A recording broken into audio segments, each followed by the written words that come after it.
यदा यदा हि धर्मस्य ग्लाने भवति भारत अवधानम् अधर्मस्य तदात्मानं सृजाम्यहं परित्राणाय साधूनां विनाशाय सदुष्कृतं धर्म संस्थापनार्थाय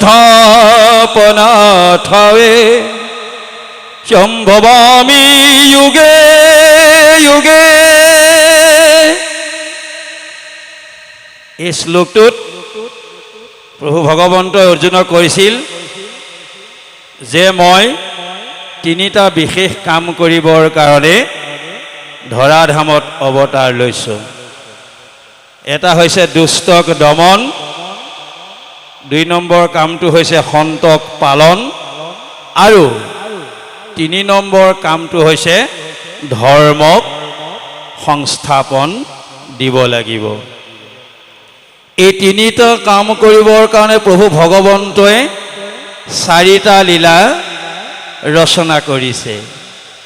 এই 4টা লীলা ভাগৱতৰ 10ম স্কন্ধতেই সন্নিৱিষ্ট হৈ আছে। আমি সকলোৱে জানো এই ভাগৱতখন এখন সাগৰ সদৃশ বিশাল গ্ৰন্থ। ইয়াত 335টা অনুচ্ছেদ, 18,000 শ্লোক, 5,96,000 শব্দ আৰু 10টা লক্ষণেৰে ভাগৱতখন সাগৰ সদৃশ হৈ গঠন হৈছে। যিখন শাস্ত্ৰ সৰ্ববেদ সাৰং হি শ্ৰীমদ ভাগৱত মিশ্ৰতে। আমি ভাগৱতৰ সন্মুখলৈ আহিলে বা ভাগৱত শ্ৰৱণ কৰিলে আন আন গ্ৰন্থসমূহ বা বেদৰ ওচৰলৈ যাব একেবাৰেই নালাগে। কিয়? মহাপুৰুষ মাধৱ গুৰুজনাই কৈছে সমস্ত বেদৰ সাৰ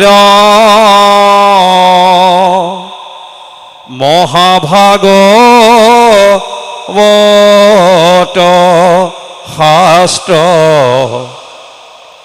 ইহাৰম মৃতৰস পাই পৰম সন্তোষে প্ৰাণ কৰিলে যিটো জনে অন্যতৰ সততাৰতি নাই। আমি ভাগৱত এইকাৰণে শুনিব লাগে, সমস্ত বেদৰ সাৰ, সমস্ত বেদৰ তত্ত্ব এই শ্ৰীমদ ভাগৱততে সন্নিৱিষ্ট হৈ আছে, য'ত 10টা লক্ষণেৰে সন্নিৱিষ্ট হৈ আমি পাঠ শুনি আছোঁ 10ম স্কন্ধত। ইয়াৰ লক্ষণটো হৈছে নিৰোধ। নিৰোধ মানে প্ৰভু ভগৱন্তই মহাপ্ৰলয়ৰ সময়ত সমস্ত জীৱৰাশিক যিদৰে নিজৰ গৰ্ভত বিভিন্ন বিপদৰ পৰা, যেনেকৈ চৰায়ে পাখি মেলি নিজৰ পোৱালি বা কণীক সংৰক্ষণ কৰি ৰাখে, ঠিক তেনেকৈ বিভিন্ন প্ৰাকৃতিক দুৰ্যোগ বা আপদ বিপদৰ পৰা যাতে তেওঁ সৃষ্টি জীৱৰাশিক কোনেও নষ্ট কৰিব নোৱাৰে, সেই ভাৱনাতেই এই 10ম স্কন্ধত প্ৰভু ভগৱন্তই সমস্ত জীৱৰাশিক তেওঁৰ হৃদয়ৰ মাজত আবদ্ধ কৰি ৰাখে। এতিয়া ভাগৱতে কৈছে কৃষ্ণৰ জন্মত পাইলা মহা আনন্দক, অযুতেক ধেনু মানে দিলা ব্ৰাহ্মণক, বিষ্ণুৰ প্ৰভাৱ জানি ভয় পৰি হৰি, কৰিবে লাগিলা স্তুতি কৃতাঞ্জলি কৰি। কৃষ্ণৰ জন্মক পাইলা মহা আনন্দক। প্ৰভু ভগৱন্তৰ হৈছে আনন্দদায়ক, তেওঁ হৈছে পৰমানন্দ। সমস্ত সুখৰ মূল হৈছে প্ৰভু ভগৱন্ত। সেইকাৰণে কৃষ্ণ নাম শব্দটো গগ ঋষিয়ে যেতিয়া চাই গণি পিটি কৈছিল, কি কৈছিল? কৃষি ভূ বাসক শব্দ ন নিবৃত্তি বাসক। দুইৰো একাত পৰম ব্ৰহ্ম কৃষ্ণ ইত্ৰ অবিধীয়তে।